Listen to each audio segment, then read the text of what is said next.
This little light of mine, well, I'm gonna let it shine. Good morning. Good morning. I'm Randy Lewis. I'm Nicole Kirk, and on behalf of our entire ministry team, welcome on the day before autumn. Yes. And welcome to our online viewers and everywhere, members watching from all over the world, from Italy, Uganda. We're so glad that you've joined us today. If you're on Facebook or Zoom, please drop your prayer requests, joys, and concerns in the chat so that in a moment we can hold space and light a candle for you here in the sanctuary. If you're a first-time visitor, we have a gift for you. As our ushers come up the aisles, if you raise your hand and keep it visible, our ushers can bring that gift to you. And after the service, if you go out to the Sonnen Library, it's across the foyer, out these left doors, we'll have greeters there to talk with you and answer any questions you may have. Now, I invite you at this time to stand as you're able for our invocation and covenant. This is indeed a day that God has made. Let us then rejoice in it and be glad. Let us count our many blessings. Let us be grateful for the capacity to see, feel, hear, and understand. Let us be grateful for the incredible gift of life. And let us be especially grateful for the ties of love that bind us together, giving dignity, meaning, worth, and joy to all our days. Let us join together in saying our covenant together. It's printed in your order of service and up on the screen. Love is the spirit of this church, and service is its law. This is our great covenant, to dwell together in peace, to seek the truth in love, and to help one another. Welcome to All Souls, where we love beyond belief.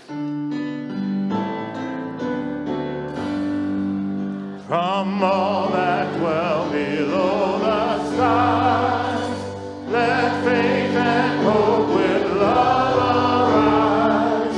Let beauty, truth, and good be sung through every land, by every tongue.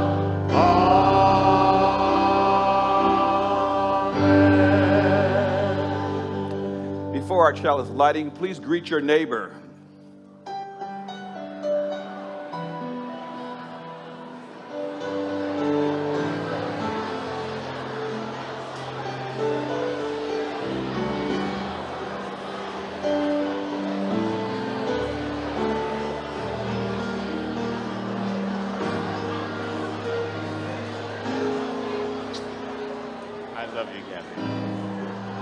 Thank you.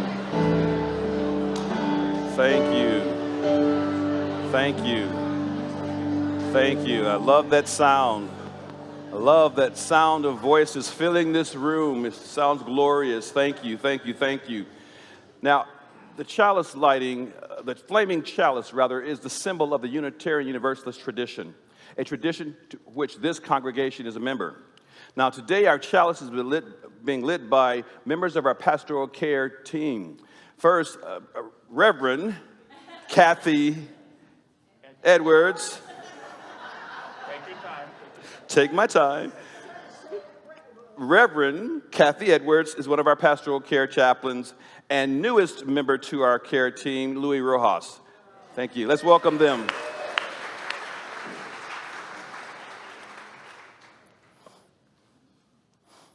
We light this chalice in the spirit of presence to one another, to the needs of the spoken about and those held in silence. May this flame honor hands that hold hope, the hearts that carry stories, and the quiet strength of companions who walk beside us.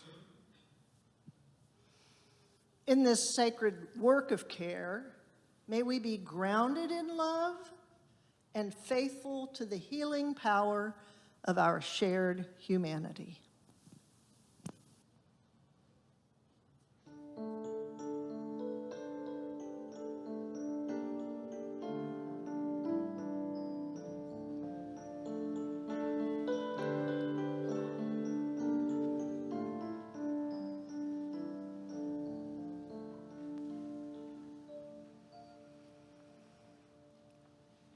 Do you know what makes our community really special?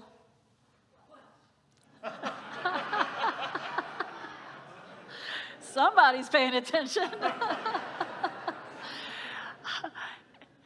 It's when we take care of each other, just like you did now.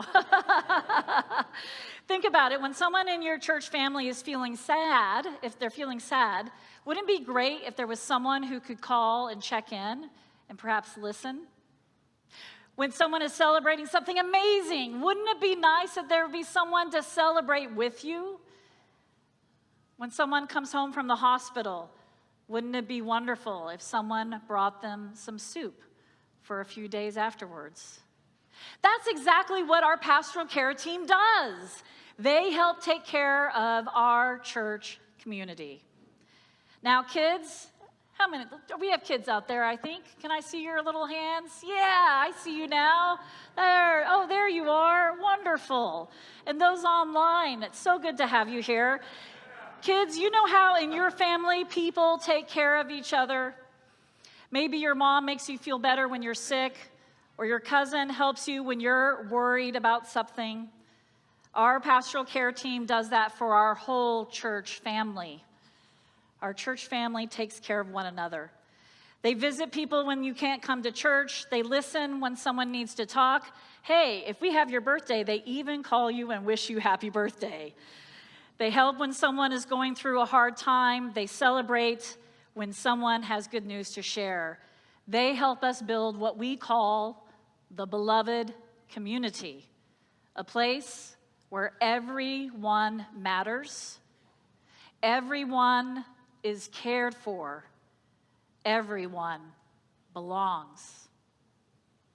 So today, we are blessing the wonderful people who are promising to help weave our community together with care and love. And here's the beautiful part. The really beautiful part is that we all can help be a part of that. This caring, this love and support. We all can help build this beloved community. And it's more than we can. It's really necessary. It's how we build the beloved community.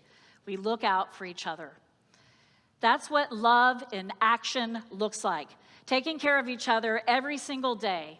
And this morning, it's going to take all of us to support our pastoral care team. We're going to have in just a moment a special commissioning of our pastoral care teams, honor them, bless them, and to make promises with them.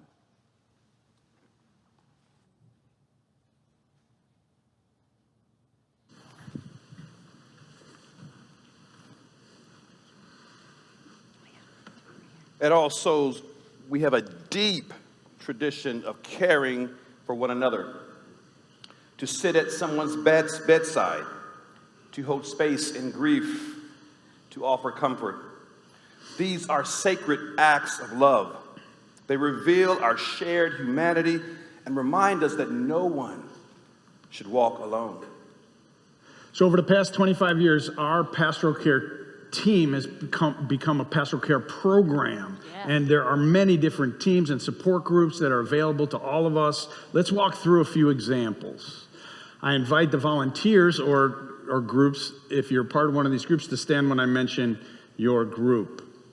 So say you find yourself in the hospital, and the nurse in the ER asks if you have an advance directive, and thanks to our life decisions team, anybody here? Yeah, please, thanks to you all,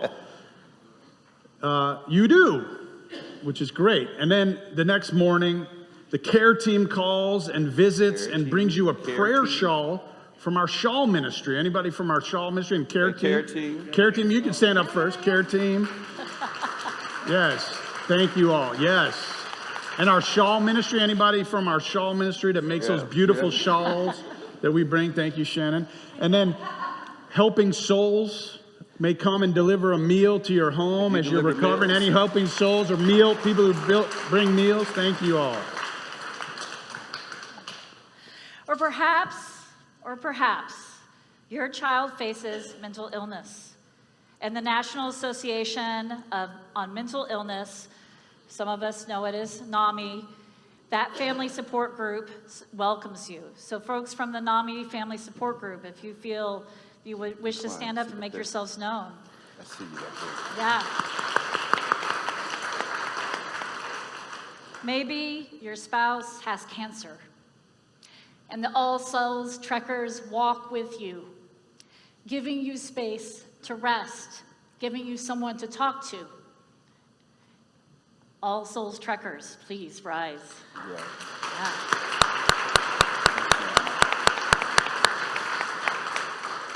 And indeed, for some, when your loved one passes, you are guided to the healing and holding and the grief support group, members of our grief support group.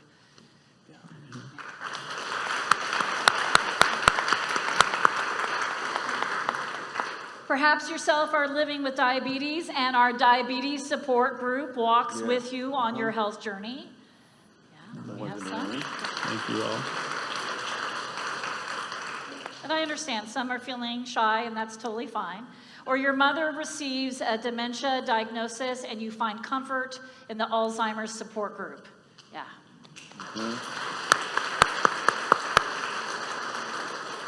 Later, when it's time, for assisted living, a parish nurse helps you and your mom explore options. So the parish nurses. Yes. Nurses. Yes, beautiful. Yes. Once she's moved, a friendly soul visits to keep her connected. Friendly soul. If you're a friendly soul in the house, you're welcome to stand. And when she enters hospice, yes, the minister on call comes and spirit song sings at her bedside. From spirit song members, please stand. Yes. Yes. And when she passes, the Memorial Guild tenderly supports the service in this sanctuary or the chapel. Memorial Guild, please stand. If you're a member of the Memorial Guild. Yes. And the Memorial Garden team cares for the sacred grounds where her ashes are laid to rest. If you're part of the garden team, please stand. We are grateful to all these teams. We're honored to serve you. You bring compassion, my friends, to life. Now, we invite all care team volunteers, parish nurses, and every team lead to come up on the chancel, please. Care team. Somebody sang for me, had me on their mind, took the time and sang for me. I'm so glad they sang. I'm so glad they sang. I'm so glad they sang for me. Somebody cared for me, had me on their mind, took the time and cared for me. I'm so glad they cared. I'm so glad they cared. I'm so glad they cared for me. And so to our care team, I ask you this. Will you continue to serve with compassion and presence, offering comfort in sorrow and joy, and tending your own well-being as you care for others? If so, please say, I will. I will.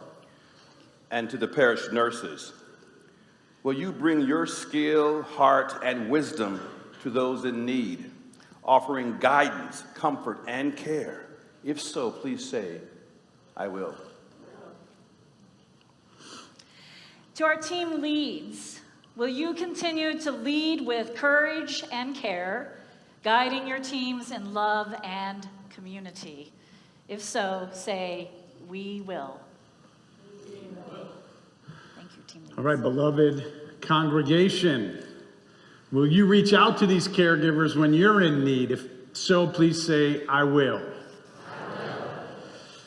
When we give and receive this kind of care and grace, it strengthens the bond of love that holds us all together in this world and in this life. So may the love that you offer and you receive be returned to you tenfold. And now the final blessing. As you go forth to serve, may you see with tender eyes the wounds of those before you.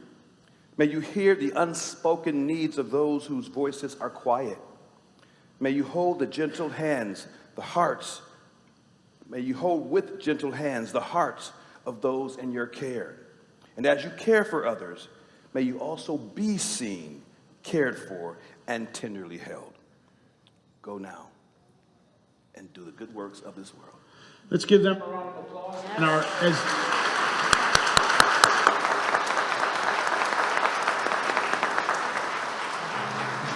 And be seated. I also invite our children. Our children can go to their classrooms now as well. Have a wonderful morning, everybody.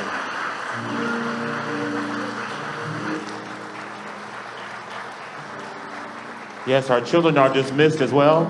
Somebody cared for me, had me on their mind, took the time to care for me. I'm so glad they cared. I'm so glad they cared. I'm so glad they cared for me. Somebody cared for me,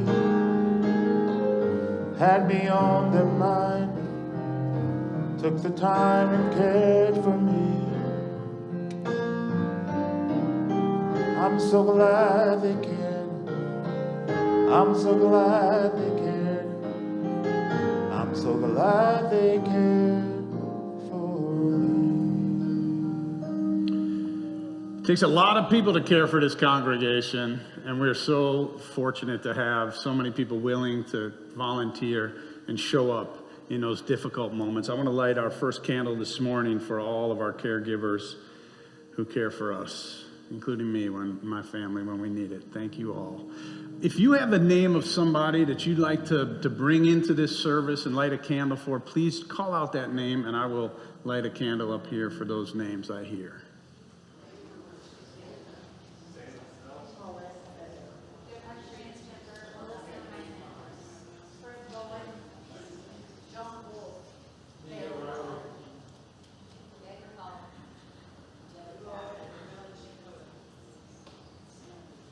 Beautiful. And I heard somebody mention the transgender community, and I just want to lift that particular candle up because that affects so many of us and our families and our communities. So we know right now there's a lot of folks who are attacking that community, and so we really want them all to feel the light of this community and the embrace and the strength that we bring and the courage that we bring in support of everybody to be who they are in the world. And I want to light a final candle, recognizing that our country is in the midst of a trauma. We're going through a trauma together in the wake of the violence and the murder of Charlie Kirk.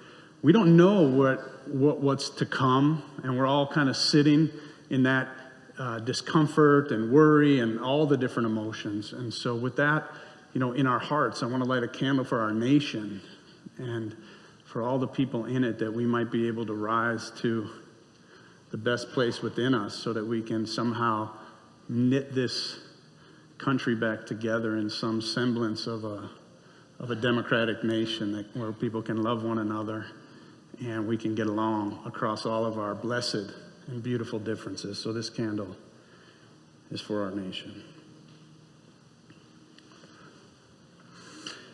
At this time, if this is the first year after the death of a loved one or the Sunday closest to the anniversary of the death of a loved one in your life, we invite you now to stand for a moment of silence in memory and mourning.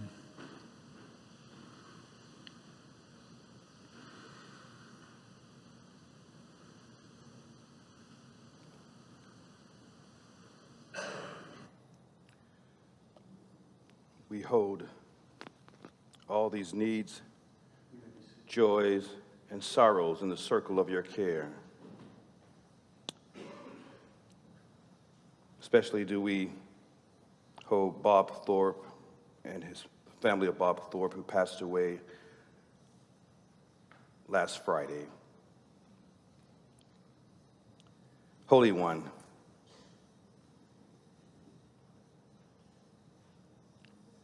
we feel the weight of division in our lives, in our families, friendships, and nation. Sometimes even within ourselves, it is easy to close off, to harden our hearts, to let fear or frustration do the talking. Yet you call us to a better way. You give us glimpses of a greater vision where differences don't divide us, where truth is spoken with kindness, where love is not lost in all the noise. So God, we come, we pray. Open our eyes when we are blind to one another. Open our ears when we are quick to dismiss. Open our hearts when anger makes them small. Oh God, give us courage. If there's ever been a time that we needed courage, it is now. Courage to reach across what separates us.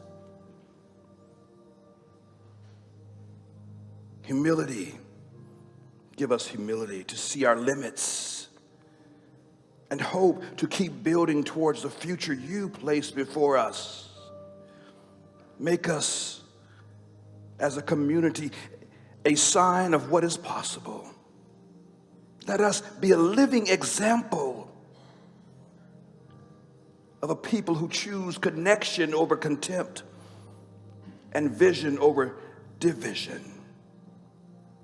And we'll be so careful to give you the praise and the glory for it all. Amen, and blessed be, blessed be.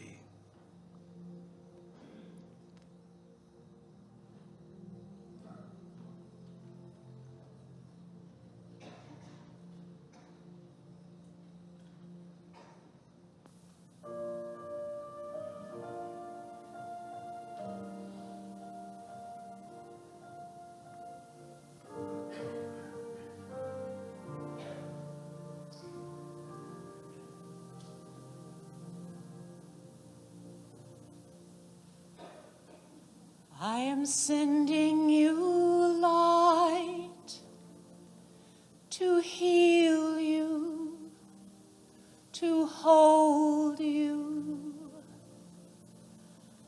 I am sending you light to hold you in love. No matter what you feel, or what you choose to show, I'm always there for you. So I want you to know I'm sending you light to heal you, to hold you. I am sending you light to hold you in love.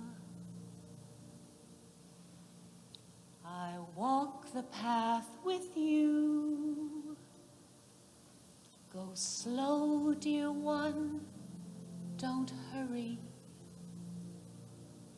I'll go just like you need to go. There is no need to worry. I am sending you light to heal you, to hold you. I am sending you light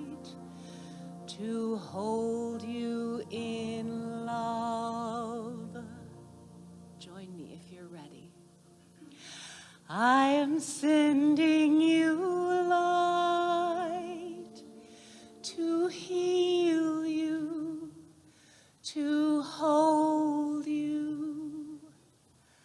I am sending you light to hold you in love.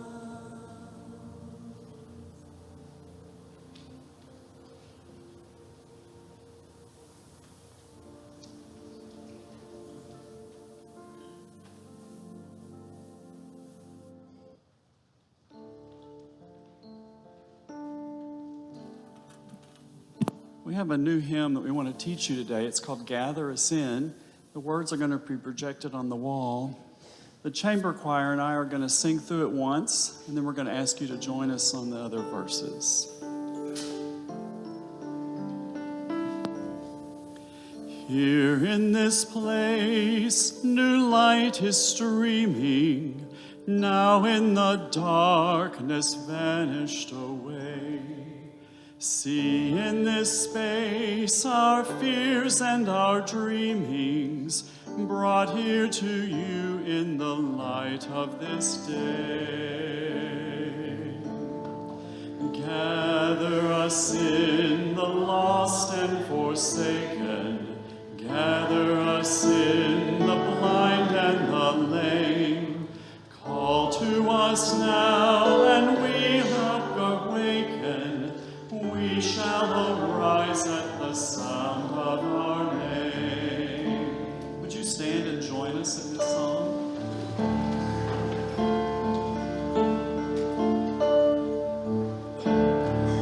Here in this place, new light is streaming. Now is the darkness vanished away.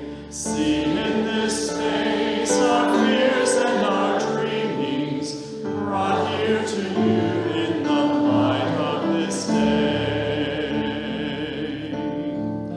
Gather us in, the lost and forsaken. Gather us in, the blind and the lame. Call to us now, and we shall awaken. We shall arise at the sound of our name. We are the young, our lives are a mystery. We are the old who yearn for your face. We have been sung throughout all of history, called to be light to the whole human race. Gather us in, the rich and the haughty. Gather us in, the proud and the strong. Give us a heart so meek and so lowly. Give us the courage to enter the song. Not in the dark of buildings confining, not in some heaven light years away, but here in this place the new light is shining. Now in the kingdom, now is the day. Gather us in, uphold us forever. Gather us in and make us your own. Gather us in, all peoples together. Fire of love in our flesh and our bone.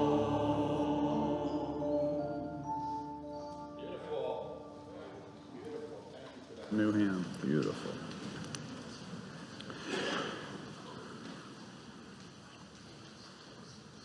Here in this place, a new light is shining.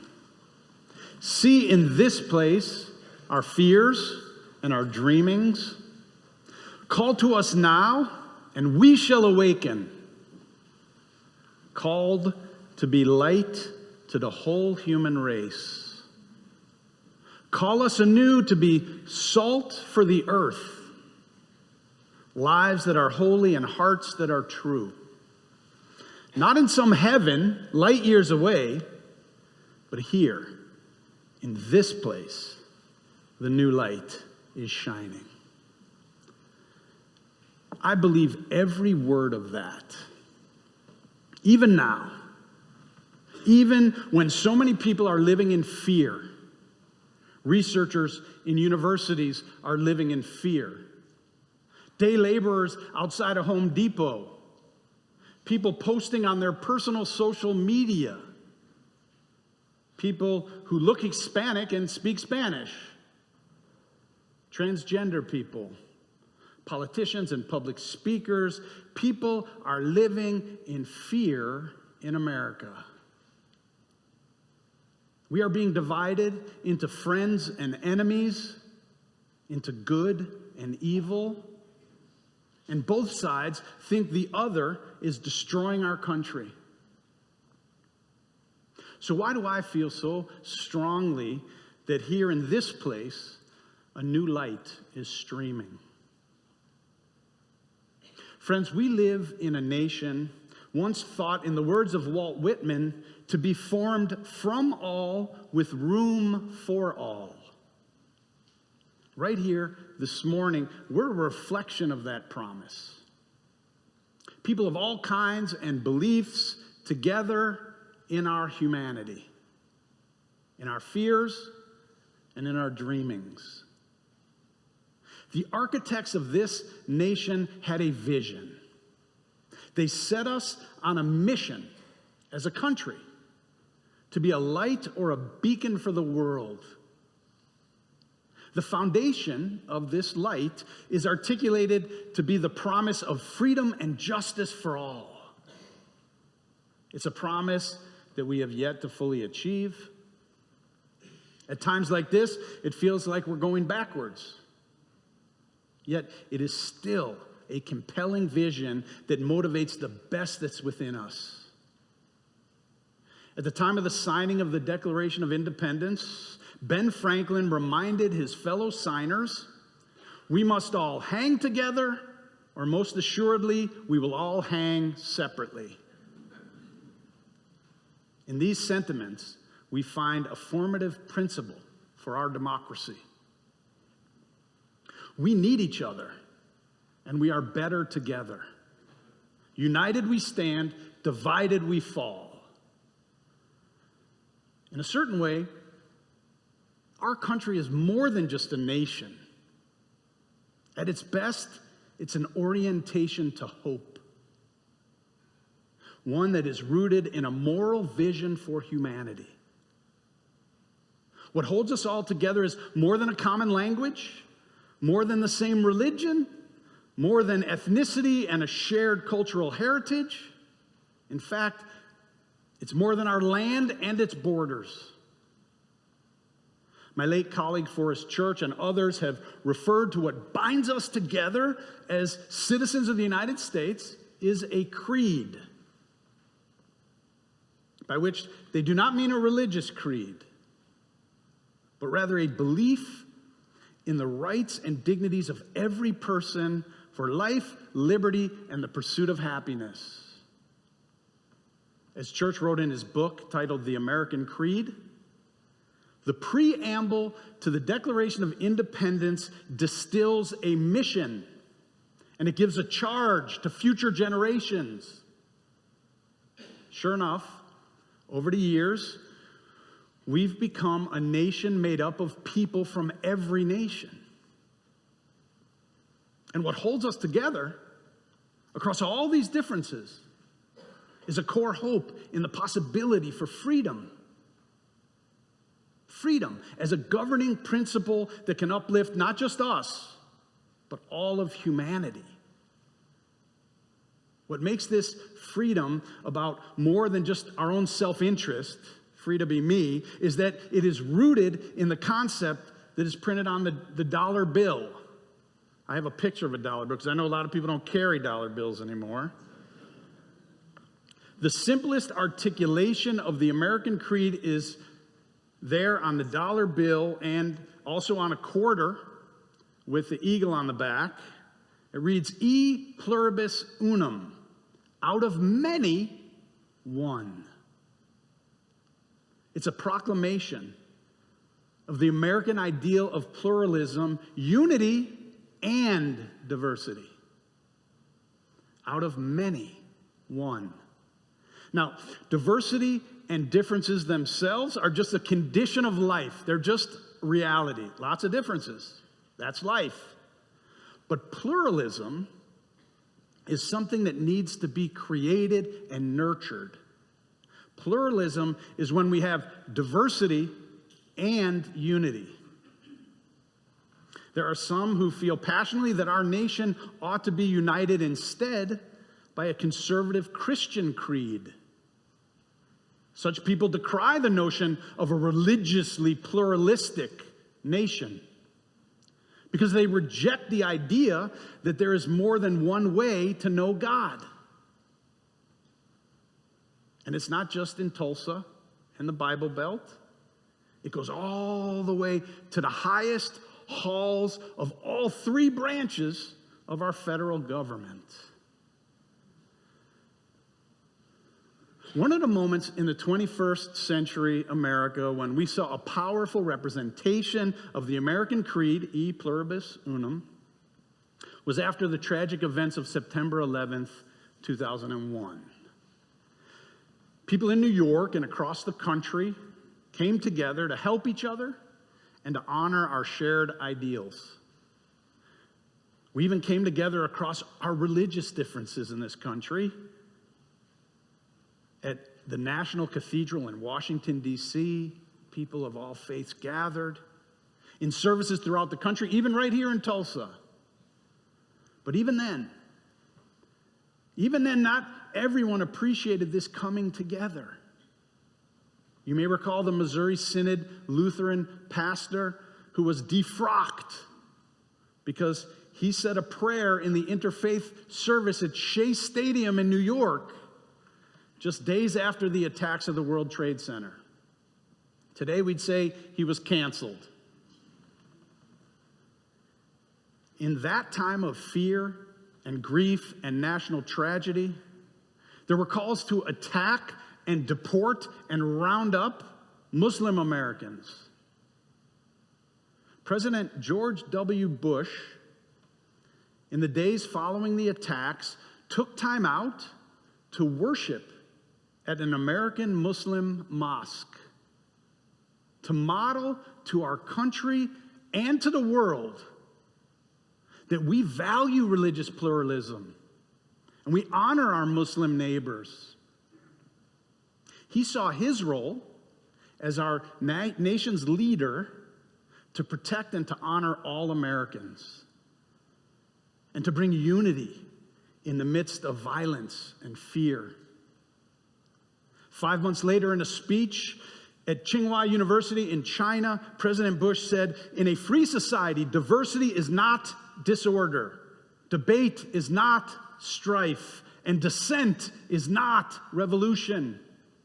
A free society trusts its citizens to seek greatness in themselves and their country." These are the guiding principles upon which this nation was founded, and President Bush was articulating them. He also acknowledged that the United States has its share of problems, and we have our faults, and we are on a long journey towards achieving our ideals of equality and justice. Nonetheless, he continued, there's a reason our nation shines as a beacon of hope and opportunity. As Reverend Church explains, President Bush, like so many before him, was reciting the American creed. But as we sit here, in the shadow of a very different response from our national leadership, why do I have such a strong feeling that here in this place a new light is shining? Because one thing that makes All Souls different is that we are not only a part of the religious diversity of America, we also try to embody the ideals of E pluribus unum within our congregation as well. That means that we are not a religious community that houses only people who believe the same thing. Instead, we're a community that welcomes people with many beliefs. In that way, we're a microcosm of the nation because we embrace religious and theological pluralism within our walls. Like the Statue of Liberty, we hold up a lamp to welcome people from many different religious backgrounds. And we truly welcome them, not asking anyone to leave their beliefs and their culture behind. That's why we have members who are Jewish and Christian and Buddhist and atheist and much more. We have families who combine different belief systems. And we have people still figuring out what they believe and what they don't believe. All are welcome. All belong. Some are religious refugees fleeing hospitable territory. Some are seekers looking for a new way and a greater truth. Some are people who have discovered that the best hope of peace in the world and in the human heart will not come from trying to convert the world to all believe and think alike, but will require us to learn how to live and respect each other across our differences. In that way, this church, like this nation, represents a particular kind of hope for humanity. Out of many theologies and philosophies, we have created one community. Why is that important? Why would we want to do such a thing? It's in part because our experience shows us that we are stronger together and we are weaker apart. But like a democratic nation, a democratic church is not always easy. Can we have a little family meeting here this morning?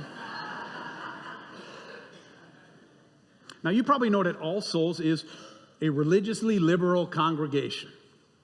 But I hope you know that that's different from being a politically liberal congregation. We don't espouse a particular political position or party. In fact, the last Unitarian president in the United States was Howard Taft.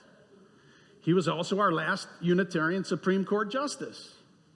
And he was religiously liberal, but politically quite conservative. In fact, All Souls here in Tulsa has always had a certain base of beloved and consequential members who are politically conservative. And I know that makes us stronger and healthier and better. Now, that being said, it's no secret that our membership leans heavily to the left politically. So I want to have an honest conversation this morning about how people with a progressive worldview might show up differently in this moment. You know, they always ask, like, so you're doing what you always do. How's that working for you? Now, it's easy to see how the other side, whatever the other side is to you, is wrong. And to get angry about it and to live in fear of them, quote unquote, the other, the people who think and vote and believe differently. Science writer Matthew Hudson explains this in an article in Politico. It was a few years ago. He is titled, "Why Liberals Aren't as Tolerant as They Think." In it, he reviewed the research that examined who's more prejudiced, conservatives or liberals, the religious or the non-religious. The findings of the research confirmed that conservatives, liberals, the religious and the non-religious are each prejudiced against those with opposing views. More surprisingly, each group is about equally prejudiced. Now, he says liberals might like to think of themselves as more open-minded, yet they are no more tolerant of people unlike them than their conservative counterparts. Now, before you get mad at me, or the researchers for that matter, let's look into this idea of tolerance for a moment. In Slate magazine, writer Scott Alexander used a contemporary Buddhist story to make the point. He says, an emperor summons before him the Bodhidharma, the greatest living Buddha. And he asks, Master, I have been tolerant of innumerable gays, lesbians, bisexuals, blacks, Hispanics, Asians, transgender people, and Jews. How many virtue points have I earned for my meritorious behavior? And the Bodhidharma answers, none at all. The emperor, somewhat put out, demands to know why. Well, Bodhidharma asks, well, what do you think of gay people? And the emperor answers, what do you think I am, some kind of homophobic bigot? Of course, I have nothing against gay people or Jews or African Americans or Asians or any of those people I mentioned. And the Bodhidharma answers, thus you gain no merit by tolerating them. You've mistaken tolerance for acceptance. The word tolerance implies that there's something to tolerate. There's something that you don't like or you can't stand about the person. Alexander's definition of true tolerance is respect and kindness to members of an out group. Not respect and kindness towards people you accept already, just because those people are considered by others to be an out group. Tolerance is about respect and kindness towards people who are out of your group, by the way you yourself define it. Now, this may be one of the biggest things that liberals tend to get wrong about tolerance. It doesn't make you or me tolerant because we accept people who others won't accept if we accept them. What makes us tolerant is when we tolerate someone who we do not accept how they think or they believe. Now, for example, especially because I have an African American daughter and I have a Jewish heritage, I have trouble accepting white supremacists and anti-Semitic people. It's personal to me, it's family. But can I tolerate them having the same rights to life, liberty, and happiness as me? That means free speech and freedom to assemble. In other words, can I give them the right to be wrong? This is where tolerance and diversity get difficult. And this is where liberals sometimes fail. One of the most profound requirements of the American creed is, can you offer kindness and dignity to the person who to you has the wrong color hat or the wrong bumper stickers on their car or the wrong view on an issue that you are passionate about and that impacts you? We say tolerance is a low bar, and it is. But if you're like me, I still barely can get there sometimes. Especially when the person that I need to tolerate rejects my personhood because I'm Jewish, or my daughter's full of quality because she's black. But I'm reminded that Jesus didn't only say, love your neighbor. He said, love your enemies. He didn't just say, love the people who love you back. We already do that. That's easy. He said, love the ones who hate you and want to destroy you, your enemies. And that's probably why there aren't too many saints. But what if we could rise to a higher love? Not just the common love of loving those who love us. When George Floyd was murdered, many on the other side of the political aisle from me said horrible things that lacked all or any compassion. I was appalled. I'm still mad. I don't care what they thought of him. Our nation and I and people I love were in shock and grief and rage and fear? Couldn't they have at least shown me, us, a little compassion? And yet, when Charlie Kirk was killed, I immediately started seeing posts online, really harsh things, mean, careless, even cruel. Now, I'm not here to argue whether this is the same thing, the whole George Floyd and this and that. That's not my point this morning. I'm just sharing what I saw and what I felt. Looking back over the past 10 days or so, I realized my conservative neighbors are grieving. And you and I know something about grief. And I wonder, what if I had done something different? Something human? Something that might have actually broken through the intractable division rather than made it worse. What if I had baked some muffins and brought them over? Or picked some flowers from my garden, tied them with a string, and left them with a card?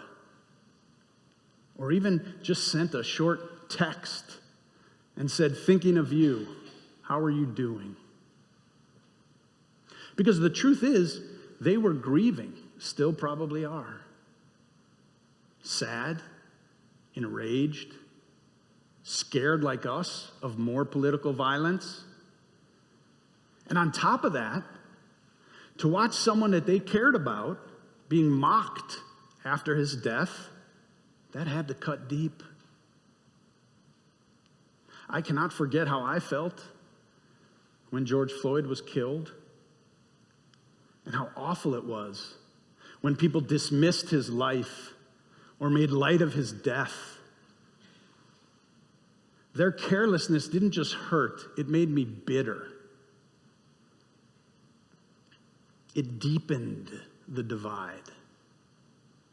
It stirred up hate inside of me. But I also imagine if in that moment I had received one gentle text or neighborly gesture, especially from someone who I know didn't share my politics, that would have stayed with me. That would have made a lasting impression. I think we as a nation are at a turning point. And we don't know if it's going to be a good one or a bad one. But we have the freedom to choose our reaction. And it's going to take something new. We need to ask ourselves, am I part of the problem or part of the solution? And if we're not willing to talk to the other side, if we're not willing to critique our own side's mistakes and cruelty, if we're not willing to critique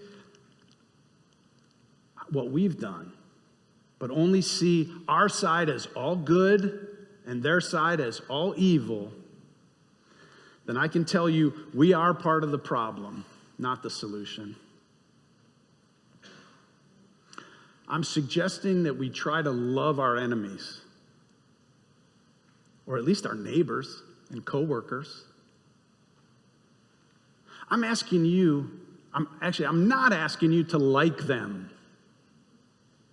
Just offer some love. Now, I realize it's not easy, what I'm saying. And I understand that if you just can't do it right now in this situation, I get it. But for those of us who can, and those of us who want to try, this is a reminder and an invitation. We may not be able to change the whole nation, but we can change our neighborhoods and workplaces and communities. And if we each do that, then maybe our nation changes too. Other things we might do: surround yourself with positive people doing good things. Find people that are trying to rise above the status quo responses with a higher love. Make sure you're finding ways to be around people who are different from you. Because you'll see that they're human too, even if they vote and think differently. And maybe even more important to the cause, they'll see that you're human with dignity and compassion and kindness and a higher love. Finally, be careful of social media algorithms. They are created to be addictive by tapping into our instincts for anger and rage. Spend less time online. Friends, our country and our city and our world is becoming more diverse. And we either need to learn to live together as friends or perish separately as fools. Indeed, it's not always easy or comfortable, but if we can continue to do it here, within this community of all souls, then we may help create an example for others. And Lord knows we need models of coming together right now. I'm thankful for this congregation, for allowing us to maintain our unique individuality while also binding us together as one community. We have it, as long as we can keep it.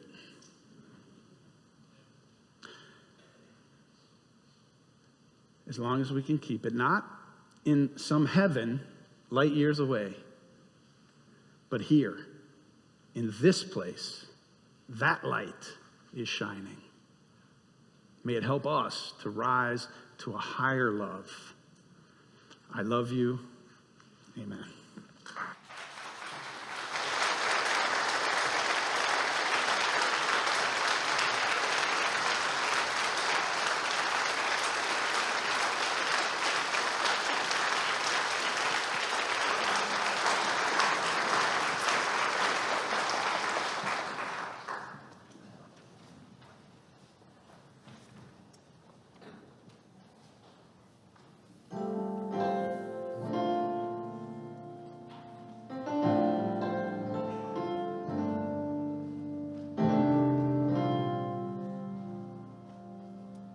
Think about it.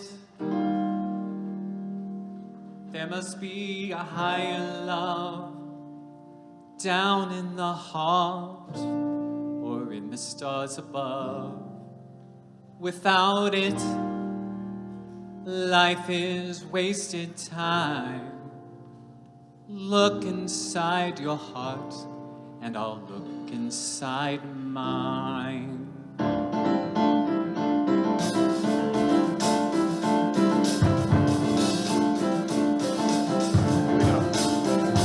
Think about it. There must be a higher love down in the heart and in the stars above. Without it, life is wasted time. Look inside your heart and I'll look inside mine.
bring me a higher love.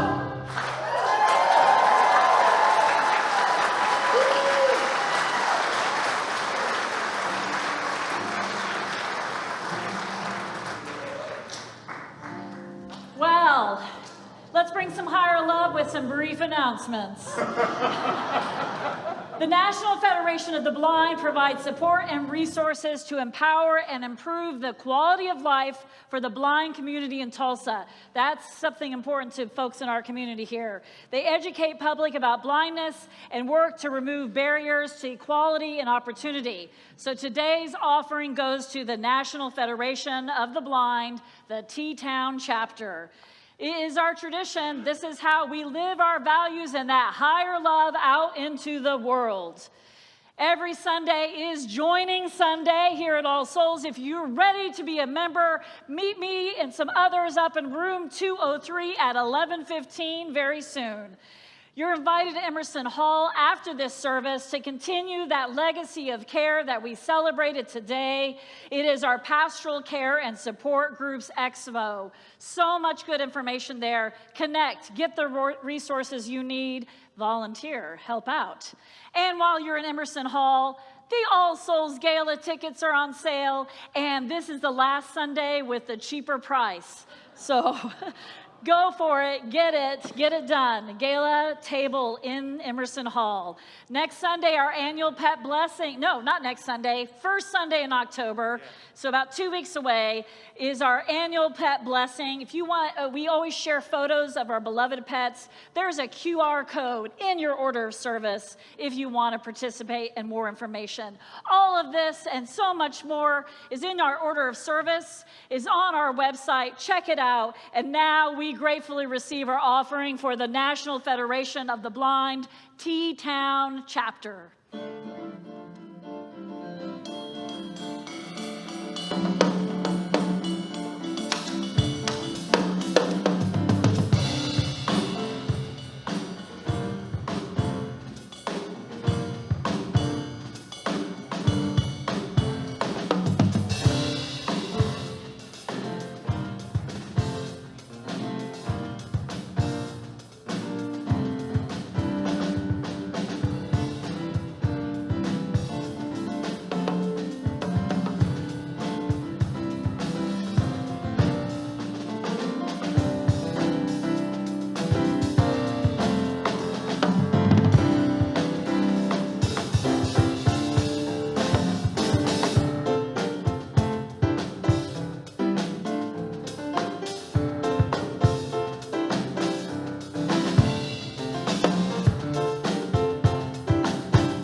I just want to say that, my mom and dad, when I was growing up in my church, always told me no matter what they say about you, no matter what they think about you, whatever they do, you be you. You stay in your own dignity. You know who you are. You know how you want to show up. Don't let them change who you are and how you love and how you show up. So may we all follow that kind of advice and try to be the change that we hope to see in the world. Go out into this world, be blessed, and be a blessing. Amen.